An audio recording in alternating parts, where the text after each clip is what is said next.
Hello साथियों, revision class में आप सभी का स्वागत है। अपन बात कर रहे थे ईओआरओ से संबंधित इंडियन पॉलिटी के बारे में अपन देख रहे थे। 2 क्लासेज अपनी हो चुकी थी, तीसरी क्लास है जिसके अंदर से अपन देखेंगे संवैधानिक संशोधन के बारे में। तो जब बात होती है संवैधानिक संशोधन की तो भारतीय संविधान का भाग 20 आता है। भाग 20 में क्या बताया गया है कि संवैधानिक संशोधन और इसकी प्रक्रिया का उल्लेख आपको देखने को मिल जाता है। ठीक है साथियों, यह जो प्रावधान है ये दक्षिण अफ्रीका के संविधान से प्रेरित है, ये भी याद रखना। अब बात करें तो भारत में संवैधानिक संशोधन करने की जो प्रक्रिया है वो 3 प्रक्रियाओं को में अपनाया गया है। कितनी है? 3 प्रक्रिया हैं। वो तीनों के बारे में बात करें उससे पहले अपन देखते हैं तो आर्टिकल कौन सा आता है? 368 आता है। 368 के अंदर से 2 प्रक्रियाओं के बारे में बात की गई है। कितनी की गई है? 2 प्रक्रियाओं के बारे में बात की गई है। सबसे पहले बात करते हैं तो वो 3 प्रक्रिया कौन कौन सी हैं उन्हीं के बारे में। ठीक है, तो सबसे पहले नाम आ जाता है गाइज संसद के साधारण बहुमत से संशोधन।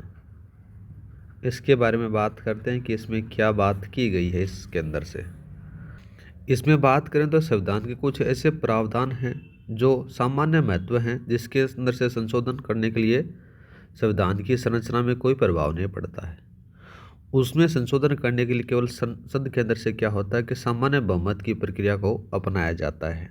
जैसे बात करें किसी नए राज्य का गठन करना, किसी राज्य के नाम, सीमा अथवा क्षेत्र में परिवर्तन करना, राष्ट्रपति, लोकसभा अध्यक्ष, न्यायाधीश उनके वेतन में संशोधन करना, संसदीय विशेषाधिकार में संशोधन करना, नागरिकता संबंधी प्रावधानों में संशोधन करना या फिर किसी राज्य में विधान परिषद का सृजन करना, ये इसमें बताया गया है। बात की जाए 368 के अंदर से तो 368 है ना, आर्टिकल 368 के अंदर से इसके बारे में उल्लेख नहीं मिलता है। ठीक है, क्यों नहीं मिलता है? तो इसमें यह बताया गया कि ऐसे संशोधन को तकनीकी रूप से संवैधानिक संशोधन नहीं माना जाता है।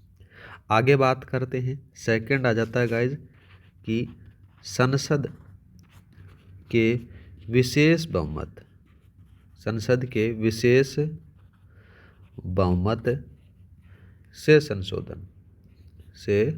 संशोधन इसके बारे में अपन चर्चा करते हैं। ये जो नीचे अपन 2 पढ़ेंगे इनका उल्लेख 368 के अंदर से देखने को मिल जाता है। तो बात की जाए संसद के विशेष बहुमत से संशोधन के बारे में तो संविधान के जो अधिकांश हिस्से में संशोधन इस प्रक्रिया के तहत होता है।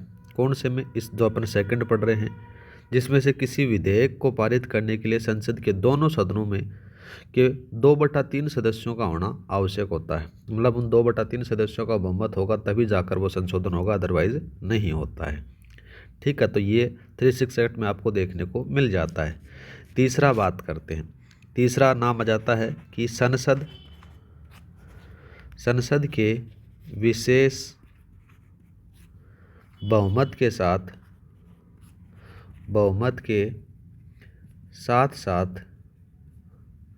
कम से कम आधे राज्यों का अनुसमर्थन, इसके बारे में बात करते हैं। जब इसकी चर्चा होती है तो इसमें बताया गया है कि संविधान में दिए गए जो संविधान के जो संघीय रूप में जो संबंधित प्रावधान आपको देखने को मिल जाते हैं ना, उनमें संशोधन की इस प्रक्रिया के तहत किया जाता है, जिसमें से संसद के विशेष बहुमत से पारित संविधान संशोधन विधेयक पर कम से कम आधे राज्यों का अनुसमर्थन भी आवश्यक बताया गया है। जब अपन आर्टिकल 368 का दूसरा भाग पढ़ते हैं, बोले तो अनुच्छेद 368(2) में बात की गई है, जिसमें संशोधन करने की प्रक्रिया को अपनाया गया है। जैसे राष्ट्रपति का निर्वाचन आर्टिकल 54 और 55 में बताया गया है। साथ ही बात करें तो संघ और राज्यों की कार्यपालिका शक्ति का विस्तार, और दूसरा जाता है संघ राज्य यूटीज और साथ में ही न्यायपालिका, इसके बारे में बात की गई है। जो आर्टिकल 124 से 147 तक बात की गई है, जिसमें से संघ और राज्य क्षेत्र उसके बारे में हो गई। दूसरा जाता है 214 से 232 और एक 241 में बखान किया गया है। और नेक्स्ट आ जाता है कि केंद्र राज्य विधायी संबंध जो 245 से 255 के अंदर से दिए गए हैं। चौथी अनुसूची हो गई, 7वीं अनुसूची हो गई और आर्टिकल 368 हो गया। ठीक है, तो इसके अंदर से बात करें तो आर्टिकल 368 के अंदर से एक तो ये प्रक्रिया का देखने को उल्लेख मिलेगा और एक ये प्रक्रिया का उल्लेख देखने को मिलता है। आर्टिकल 368 के अंदर से जो पहली वाली प्रक्रिया है इसका बखान आपको नहीं देखने को मिलेगा। ठीक है साथियों, अब बात करते हैं कि भारतीय संविधान के अंदर से कौन कौन से महत्वपूर्ण संशोधन हुए उनके बारे में। तो यहाँ पर हेडिंग डालो, महत्वपूर्ण संविधान संशोधन। इसके बारे में अपन चर्चा करते हैं साथियों। जो मेन होंगे अपन उन्हीं के बारे में चर्चा करेंगे। पहला बात करते हैं प्रथम संविधान संशोधन। यहाँ पर हेडिंग डालो, प्रथम संविधान संशोधन। प्रथम संविधान संशोधन होता कब है? ये 1951 में होता है। कब होता है? 1951 में होता है। इसमें क्या क्या किया गया उनके बारे में बात करते हैं। जब इसका जिक्र होता है प्रथम संविधान संशोधन 1951 के बारे में, तो यह संविधान संशोधन संविधान सभा द्वारा किया गया था। इस संविधान संशोधन द्वारा संविधान के अंदर से जो 9वीं अनुसूची शामिल की गई थी और भूमि सुधार कानूनों को इसमें जोड़ा गया था। और बात करें तो आर्टिकल 31 के जोड़कर इसके अंतर्गत यह प्रावधान किया गया था कि भूमि सुधार अथवा सामाजिक सुधार की दिशा में राज्य द्वारा बनाई गई विधि इसका आधार पर अवैध नहीं होगी। ठीक है, वे आर्टिकल बात करें तो 14, 19 और 31 में उल्लंघन उसमें करती देखने को मिल जाती हैं। अब बात करें आर्टिकल 31 ख है, 31 ख में जोड़कर इसके अंतर्गत यह प्रावधान किया गया कि 9वीं अनुसूची में शामिल किसी भी कानून अथवा आदेश को न्यायालय में चुनौती नहीं दी जा सकती है।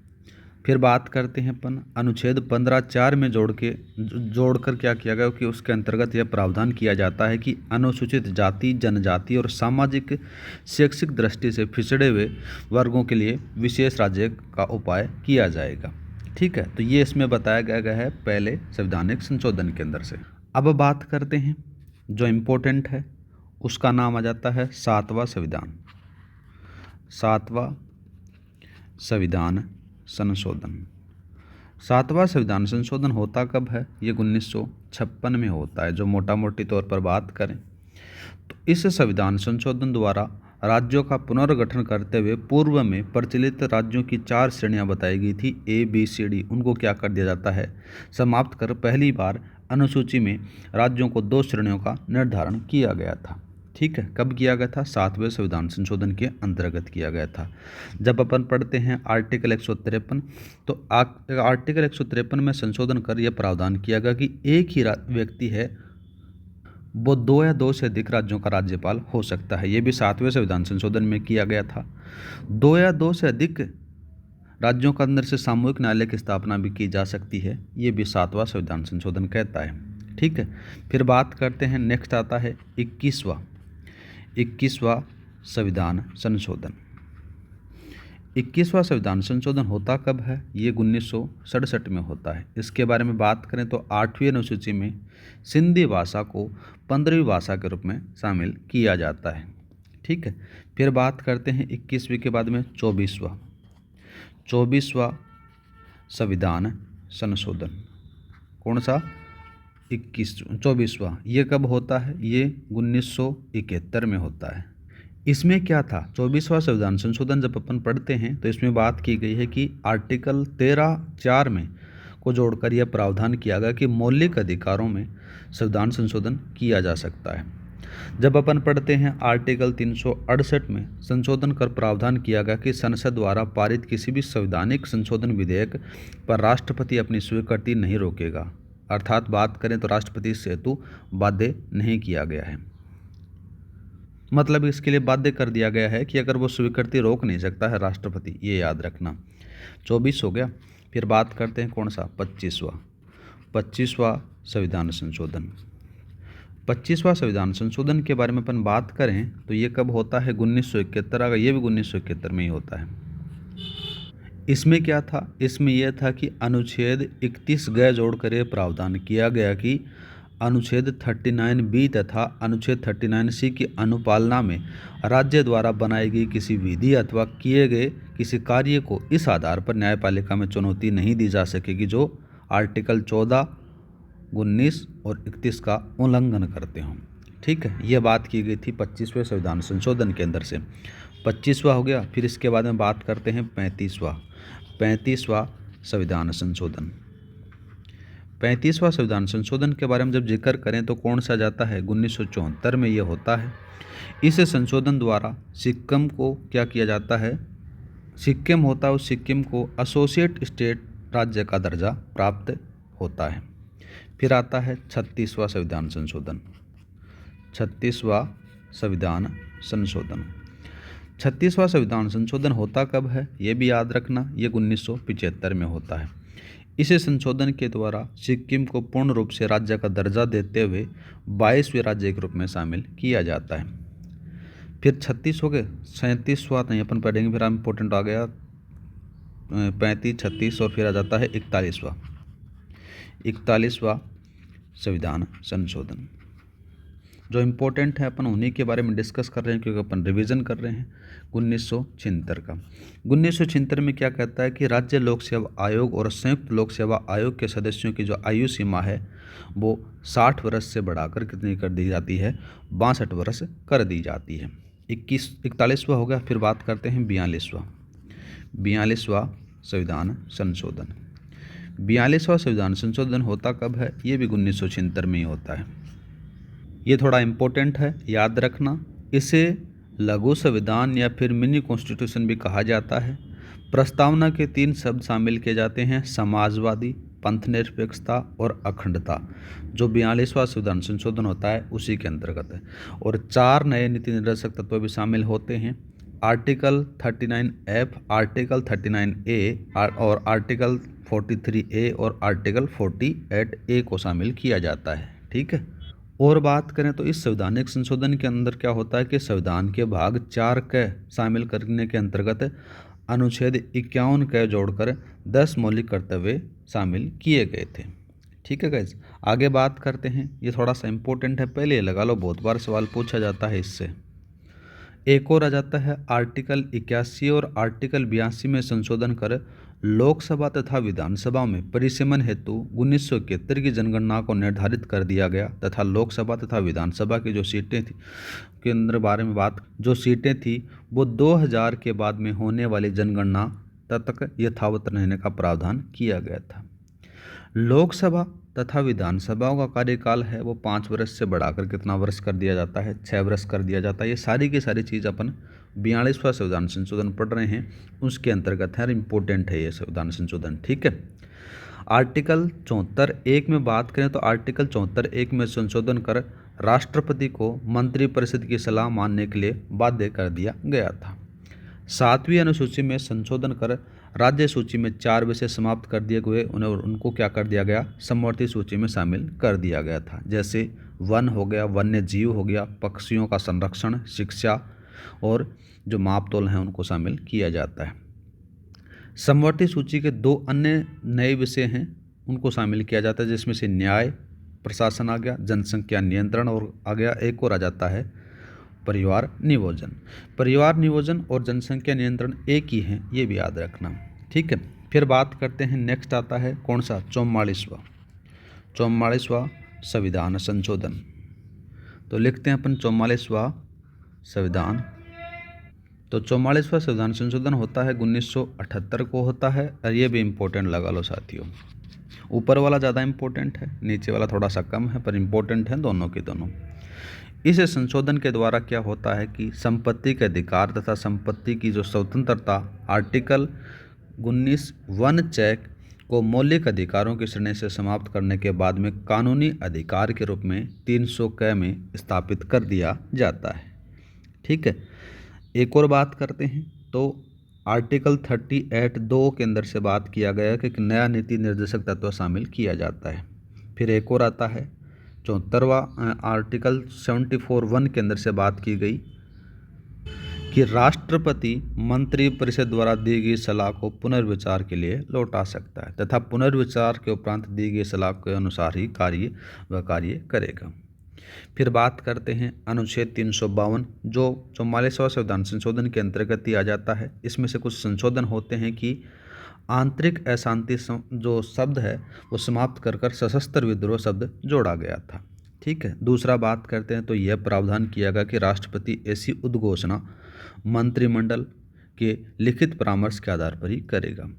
दूसरा जाता है संसद के अनुमोदन के बिना राष्ट्रीय आपातकाल की अवधि 2 माह से घटाकर 1 माह कर दी गई।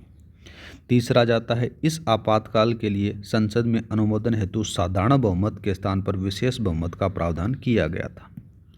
और नेक्स्ट आ जाता है कि इस आपातकाल को समाप्त करने की विशेष शक्ति लोकसभा को प्रदान की गई और वह 1/10 सदस्यों की मांग पर बुलाई गई और अपनी क्या होता है विशेष बैठक से साधारण बहुमत से इस आपातकाल को समाप्त कर सकती है। ये भी थोड़ा सा याद रखना। फिर बात करें अपन आर्टिकल 358 358 में संशोधन किया गया और सशस्त्र विद्रोह के कारण घोषित राष्ट्रीय आपातकाल की जो दशा है वो अनुच्छेद 358 प्रभावी नहीं होगा।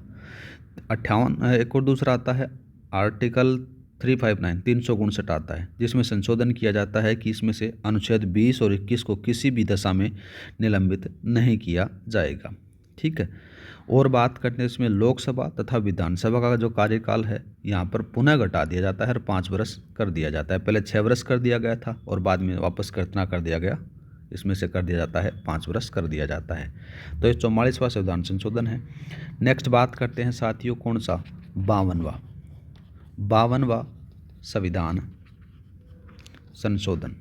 52वां संविधान संशोधन होता कब है इसके बारे में बात करें तो ये 1985 में होता है। तो 52वें संविधान संशोधन के बारे में जिक्र करें तो इसके अंदर से क्या होता है कि इस संशोधन के द्वारा संविधान में 10वीं अनुसूची शामिल की गई जिसके तहत क्या किया गया कि दल बदल के प्रावधानों को प्रभावी किया जाता है। नेक्स्ट बात करते हैं 52वां हो गया। 61वां बात करते हैं 61वां संविधान संशोधन। कौन सा 61वां संविधान संशोधन। 61वां संविधान संशोधन होता कब है, ये होता है 1989 को। इसके अंदर से क्या किया गया, इस संशोधन के द्वारा आर्टिकल 326 में संशोधन कर मताधिकार की जो न्यूनतम आयु है वो 21 वर्ष से घटाकर कितने वर्ष कर दी गई, 18 वर्ष कर दी जाती है। फिर नेक्स्ट बात करते हैं 71वां संविधान संशोधन। 71वां संविधान संशोधन है ये कब होता है, ये होता है गाइस 1992 में। इसके अंदर से क्या होगा कि 8वीं अनुसूची में 3 भाषाएं शामिल की जाती हैं जिसमें कोंकणी, मणिपुरी और नेपाली। फिर बात करते हैं 73वां। कौन सा 73वां संविधान संशोधन। 73वां कब होता है, ये 1992 में होता है।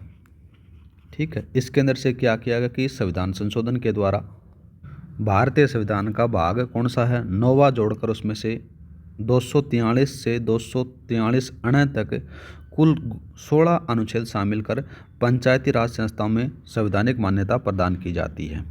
और इस संशोधन के द्वारा संविधान की 11वीं अनुसूची जोड़कर पंचायतों के लिए 29 विषय शामिल किए जाते हैं। 73वां हो गया। फिर बात करते हैं 74वां कब होता है, ये भी 1992 में होता है साथियों। इसके बारे में बात करें तो इस संशोधन के द्वारा क्या होता है कि भाग 9वां है उसमें से भाग 9वां क में जोड़कर कौन सा है, पहले वाले में तो कौन सा था 9वां था, इसमें भाग 9 क में क्या होता है, भाग 9 क में जोड़ा गया था कि 243 तय से लेकर 243 या 6 तक कुल 18 अनुच्छेद जोड़े गए और नगरीय निकायों को संवैधानिक दर्जा प्राप्त किया गया। संविधान की 12वीं अनुसूची जोड़कर नगरीय निकायों को 18 विषय प्रदान किए जाते हैं और ये विषय जो संशोधन है ये थोड़ा सा इम्पोर्टेंट है साथियों। नेक्स्ट बात करते हैं कौन सा 86वां संविधान संशोधन होता है 2002 में। इसमें क्या बात की गई, इस संशोधन के द्वारा क्या होता है कि अनुच्छेद 21 के जोड़कर शिक्षा के अधिकार को मौलिक अधिकार में जोड़ा जाता है। अनुच्छेद 45 को संशोधन कर 0 से 6 वर्ष तक के बच्चों की उचित देखभाल और शिक्षा हेतु राज्य को निर्देशित देखने को मिल जाता है। और साथ ही बात करें तो अनुच्छेद 15 क में 11वां मौलिक कर्तव्य शामिल किया गया था इसके अंदर से। ठीक है। फिर बात करते हैं इसके बाद में आता है 91वां संविधान संशोधन जो 2003 में होता है। तो ये क्या कहता है, 91वां ये कहता है कि संशोधन के द्वारा 10वीं अनुसूची में संशोधन करते हुए दल बदल के प्रावधानों के लिए जो अधिक कठोर कर दिया जाता है। साथ ही बात करें तो 75 वन का जोड़कर प्रावधान किया गया कि मंत्रिपरिषद में प्रधानमंत्री सहित मंत्रियों की कुल संख्या लोकसभा के सदस्यों की कुल संख्या का 15% से अधिक नहीं होगी। साथ ही दूसरा 75 वन किया जाता है, जिसमें से जोड़कर यह प्रावधान किया जाएगा कि मंत्रियों द्वारा दल बदल किए जाने पर वह पद हेतु अयोग्य माने जाएंगे। और इसी के साथ में एक और आ जाता है आर्टिकल 164 वन का जोड़कर प्रावधान किया गया कि राज्य मंत्रिपरिषद में मुख्यमंत्री सहित मंत्रियों की अधिकतम संख्या विधानसभा की कुल सदस्य संख्या का 15% से अधिक नहीं होगी और मुख्यमंत्री सहित मंत्रियों की संख्या है ये 12 से कम नहीं हो सकती है। ठीक है, फिर बात करते हैं अपन कौन सा आ जाता है, इसी के साथ में एक और आता है अनुच्छेद 164 वन ख जोड़कर प्रावधान किया गया कि मंत्रियों के दल बदल किए जाने पर वह पद हेतु अयोग्य माने जाएंगे। फिर 91वां हो गया। 92वां बात करते हैं। 92वां संविधान संशोधन होता है, ये कब होता है, 2003 में होता है साथियों। और इसके अंदर से क्या होता है कि 8वीं अनुसूची के अंदर से 4 भाषाएं शामिल की जाती हैं। कौन कौन सी, बोडो, डोगरी, मैथिली और संथाली। ठीक है, ये हो गया 92वां। फिर बात करते हैं 97वां 97वां संविधान संशोधन। 97वां 2011 में होता है। इसमें से क्या था गाइज, इस संशोधन के बारे में बात करें तो संविधान के भाग 9 ख है, 9 ख जोड़कर इसके अंतर्गत अनुच्छेद 243 यह जैसे लेकर 243 यह न तक कुल 13 अनुच्छेद जोड़े गए। इसके अंतर्गत क्या होता है कि सहकारी समितियों को संवैधानिक दर्जा प्रदान किया जाता है और आर्टिकल 19 वन ग में संविधान कर समिति सहकारी समिति बनाने की स्वतंत्रता में शामिल की जाती है। साथ ही बात करें तो एक और आ जाता है 43B, जो आर्टिकल 43B जोड़कर सहकारी समितियों के गठन और विकास हेतु राज्यों को निर्देशित किया गया है। कौन सा होगा, 99 वाला बात करते हैं। 99वां संविधान संशोधन, ये 2014 में होता है। इसमें क्या था कि इस संशोधन द्वारा सर्वोच्च न्यायालय तथा उच्च न्यायालय के न्यायाधीशों की नियुक्ति के लिए राष्ट्रीय न्यायिक नियुक्ति आयोग के गठन का प्रावधान किया गया है। सर्वोच्च न्यायालय में बात करें तो सर्वोच्च न्यायालय के एडवोकेट्स ऑन रिकॉर्ड वाद 2015 में इस संविधान संशोधन को असंवैधानिक घोषित करते हुए निरस्त कर दिया जाता है। ठीक है, फिर बात करते हैं कौन सा, 100वां संविधान संशोधन। ये कब होता है, ये 2015 में होता है। इसमें से क्या बात की गई थी, इस संशोधन के द्वारा भारत और बांग्लादेश की सीमा रेखा का पुनर्निर्धारण किया जाएगा, जिसमें से कुल 162 है, जिसमें से 162 एनक्लेव में से 111 एनक्लेव बांग्लादेश और 15 एनक्लेव भारतीय सीमा में शामिल किए गए। इस संशोधन के द्वारा पहली अनुसूची में संशोधन करते हुए पश्चिम बंगाल, मेघालय, असम, त्रिपुरा की सीमा रेखा में भी क्या कर दिया जाता है, परिवर्तन कर दिया जाता है। फिर बात करते हैं 101वां। 101वां कब होता है, ये 2016 के अंदर से किया जाता है। इस संवैधानिक संशोधन के द्वारा बात करें ना गाइज, तो ये थोड़ा सा इम्पोर्टेंट है, बहुत बार सवाल में पूछा जाता है। इस संविधान संशोधन के द्वारा देश में अप्रत्यक्ष करों के स्थान पर वस्तु और सेवा कर का प्रावधान किया गया। बोले तो जीएसटी का प्रावधान किस में किया गया, 101वां संविधान संशोधन होता है 2016 के अंदर से, उसमें किया गया। फिर बात करते हैं 102वां कब होता है, 2018 में होता है। इसके अंदर से क्या किया गया, इसके बारे में बात करें 102वां 2018 में किया जाता है। इस संशोधन के द्वारा अनुच्छेद 338 का जोड़कर उसके अंतर्गत क्या किया जाता है कि राष्ट्रीय पिछड़ा वर्ग आयोग को संवैधानिक दर्जा प्राप्त होता है। 342 का जोड़कर सामाजिक और शैक्षणिक दृष्टि से पिछड़े वर्गों की पहचान कर उन्हें इनकी सूचना जो केंद्रीय सूची का प्रावधान किया जाता है। 102 वाला हो गया। फिर बात करते हैं 103वां। 103वां कौन सा है, 2019 में होता है। इसमें क्या किया गया, 103 वाले में इस संशोधन के द्वारा अनुच्छेद 15(6) जोड़कर शिक्षण संस्थान है जो इसमें से EWX वाला आरक्षण था ना, वो आ जाता है यहाँ पर। और साथ ही बात करें तो जो अनुच्छेद 16(6) है उसमें से EWS को 10% आरक्षण दिया गया। ठीक है गाइज। फिर बात करते हैं कौन सा, 104वां संविधान संशोधन। 104वां कब होता है, 2019 के अंदर से होता है। इस संशोधन के द्वारा क्या होता है कि इस संशोधन के द्वारा आर्टिकल 334 में संशोधन कर लोकसभा तथा विधानसभा में अनुसूचित जाति जनजाति के लिए आरक्षण की समय सीमा है वो 10 वर्ष बढ़ाकर 2030 तक निर्धारित कर दी जाती है। ठीक है। और बात करें तो लेकिन इस संवैधानिक संशोधन के द्वारा अंगल भारतीयों के लिए इस समय सीमा को नहीं बढ़ाया गया। आंग्ल भारतीयों को लोकसभा तथा विधानसभा में सदस्यों का मनोनयन का प्रावधान वो निष्प्रभावी कर दिया जाता है गाइज। फिर बात करते हैं कौन सा 105वां संविधान संशोधन जो 2021 में होता है। कब होता है? 2021 में होता है। इसमें से आर्टिकल 338 बी, 342 ए और 336 में संशोधन किया जाता है। इसके तहत प्रत्येक राज्य को स्वयं प्रयोजक और सामाजिक और शैक्षणिक रूप से पिछड़े वर्गों के लिए सूची तैयार करने बनाए रखने के लिए शक्ति का प्रावधान किया गया था। फिर बात करते हैं अपन 106वां संविधान संशोधन 2023 में होता है। इसके अंदर से क्या बात की गई थी कि लोकसभा, राज्य विधानसभाओं में और राष्ट्रीय राजधानी क्षेत्र दिल्ली की विधानसभाओं में महिलाओं को कितना? 1/3 1/3 आरक्षण प्रदान किया जाएगा। और इम्पोर्टेंट है गाइज, जरूर बन सकता है क्वेश्चन इससे। इसमें से क्या प्रावधान किया गया था उसी के बारे में बात करें तो आर्टिकल 339 ए में संशोधन कर दिल्ली विधानसभाओं में महिलाओं को आरक्षण प्रदान किया गया। दूसरा, अनुच्छेद 330 ए जोड़कर लोकसभा में महिलाओं के लिए आरक्षण प्रदान किया गया। दूसरा आ जाता है कि अनुच्छेद 330 में संशोधन कर लोकसभा में अनुसूचित जातियों, जनजातियों के लिए आरक्षित कुल सीटों में महिलाओं के लिए 1/3 आरक्षण प्रदान किया गया। फिर बात करते हैं आर्टिकल 332 ए में जोड़कर राज्य विधानसभा में महिलाओं के लिए 1/3 आरक्षण का प्रावधान किया जाता है। फिर एक और आ जाता है 332 वाला, जिसमें संशोधन करके क्या होता है कि राज्य विधानसभा में अनुसूचित जाति जनजातियों के लिए आरक्षित कुल सीटों में महिलाओं का जो स्थान होगा वो 1/3 आरक्षण उनको दिया जाएगा। और बात करें तो अनुच्छेद 334 ए में संशोधन कर महिलाओं के लिए यह आरक्षण अधिनियम लागू होने के बाद में क्या होगा? पहली बार जनगणना के आधार पर होने वाली परिसीमन की प्रक्रिया पूर्ण होने के बाद में लागू होगा। तो साथियों, ये थे संवैधानिक संशोधन। आज के लिए इतना ही, मिलते हैं नेक्स्ट क्लास में। जय हिंद, जय भारत। उम्मीद करता हूँ कि आपका पॉलिटी का रिवीजन बढ़िया तरीके से चल रहा होगा।